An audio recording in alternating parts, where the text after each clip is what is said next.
बच्चों, 8वीं कक्षा के हिंदी पाठ में आप सबको स्वागत है। आज हम पाठ 7 गोपाल कृष्ण कौल जी का पहली बूंद कविता पर कुछ चर्चा करेंगे। इस कविता में हमें 2 शब्द मिले हैं, पहला है पहली और दूसरा है बूंद। पहली का मतलब प्रथम, नंबर 1, और बूंद का मतलब जब पानी गिरते हैं एक एक बूंद बनकर ही क्या बूंद होते हैं, नीचे गिरते हैं। और कहा भी जाता है कि जो सागर होता है इसमें क्या होते हैं, बहुत सारे पानी होते हैं, जल होते हैं, लेकिन ये जल भी, इतने बड़े जलवाग भी किससे बने हैं, एक एक बूंद से बनी हुई है। और यहाँ कवि गोपाल कृष्ण कौल जी ने पहली बारिश की एक सुंदर वर्णना दी है कि प्रकृति क्या होता है जब सूखे पड़ जाते हैं और तब एक बूंद के लिए तरस जाते हैं, क्योंकि पानी के बिना इस संसार में क्या होता है, कोई भी जीव बच नहीं सकते और ये प्रकृति भी हरा भरा नहीं बन सकते। और इस तरह से पावस ऋतु पर जब पहली बूंद धरा पर गिरती है और तब धरा की जो सूखा होते हैं, सूखपन होते हैं, और क्या होते हैं, वो मिट जाते हैं, फिर से धरती हरे भरे बन जाते हैं। ठीक है, हम कविता पर विचार करते हैं। वह पावस का प्रथम दिवस जब पहली बूंद धरा पर आई, अंकुर फूट पड़ा धरती से, नव जीवन ले अंगराई। यानी पावस ऋतु का पहला दिवस में और जब पहला बूंद धरा पर आकर गिरते हैं और तब क्या होते हैं, बीज से अंकुर निकल पड़ते हैं। यानी एक एक पेड़ के जो बीज होते हैं उस बीज से नए नए पेड़ उगने लगते हैं और नवजीवन को ले अंगराई और एक नवजीवन आने लगते हैं। धरती के सूखे आधारों पर गिरी बूंद अमृत छिड़ाकर। उन्होंने, हम धरती को माँ के साथ तुलना करते हैं और इसलिए कवि ने धरती को भी क्या है, एक माँ के रूप में तुलना करते हैं। उसके आधार कहाँ है, यानी जिस तरह से ये माँ के होठ होते हैं उसी तरह से धरती माँ के भी होठ है। और ये होठों में जब तक एक बूंद नहीं गिर जाती और तब तक बूंद न गिरने से होठ सूखे पड़ जाते हैं। और पावस का पहला बूंद जब आकर धरती पर गिरते हैं और तब क्या होते हैं, होठों से अमृत निकलते हैं और ये जीने लगते हैं। और ये बूंद कैसा है, अमृत के समान बताए गए हैं। वसुंधरा की रोमावली सी हरी दुब पुल की मुस्काई। जो दुब होते हैं, हरी भरी छोटे छोटे घास होते हैं, वो भी मुस्कुराने लगते हैं, यानी हमें नए जीवन की प्राप्ति होने की संभावना आ गए हैं।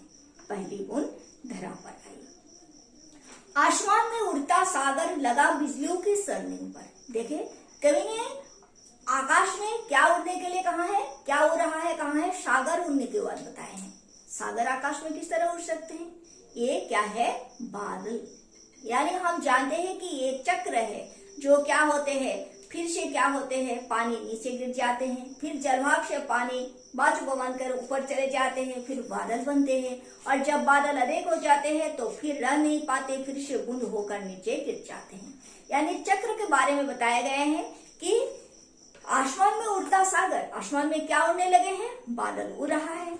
और लगा बिजलियों के सरनिम पर, यानी जो बिजली आ रहे हैं ऐसा लग रहा है कि उनके बिजलियों में क्या है, एक एक पर लग गया है, स्वर्णिम जैसे सोने का पर लग गया है। बजा नगारे जगा रहे हैं बादल धरती की तरुणाई। और ये जब बादल गरजने लगते हैं ऐसा लग रहा है कि नगारे बज रहे हैं।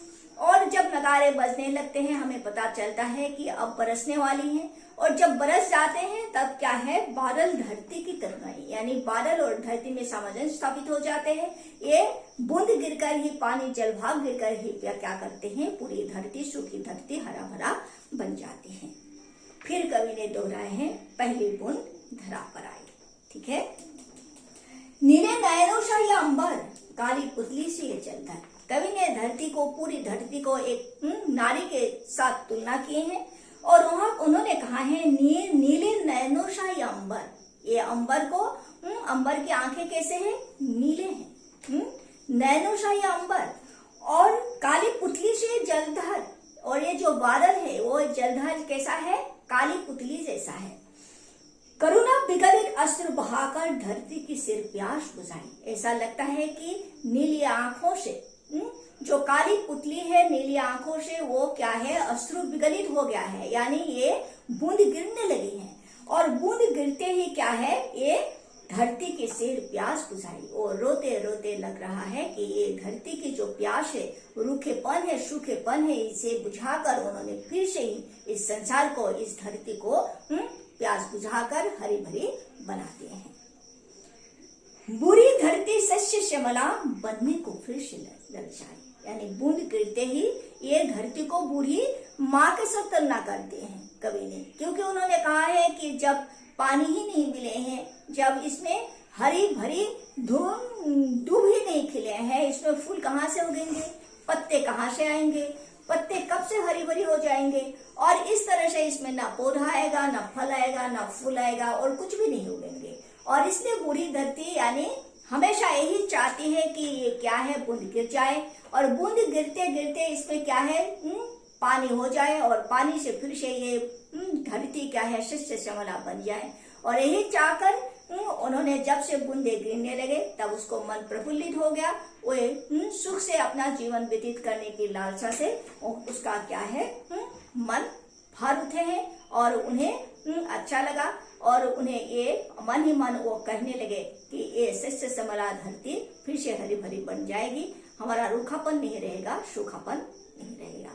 इस तरह उन्होंने पावस ऋतु का एक सुंदर वर्णना दिया है कि अगर हमारे धरती पर भारत की कृषि भित्तिक भारत की क्या है, अगर ये पावस ऋतु नहीं आएंगे और तब तक इस संसार में, इस भारत में क्या नहीं होगा, हरा भरा नहीं होगा। और इस तरह से कवि ने पूरे धरती का एक सुंदर वर्णन करते हुए उन्होंने कहा है पावस ऋतु हमारे लिए एक महत्वपूर्ण है, और जब तक पावस ऋतु नहीं आएंगे हमारी बूढ़ी धरती कभी भी सस्य श्यामला नहीं बनेगी। ठीक है बच्चों, हम अपना पाठ यही समाप्त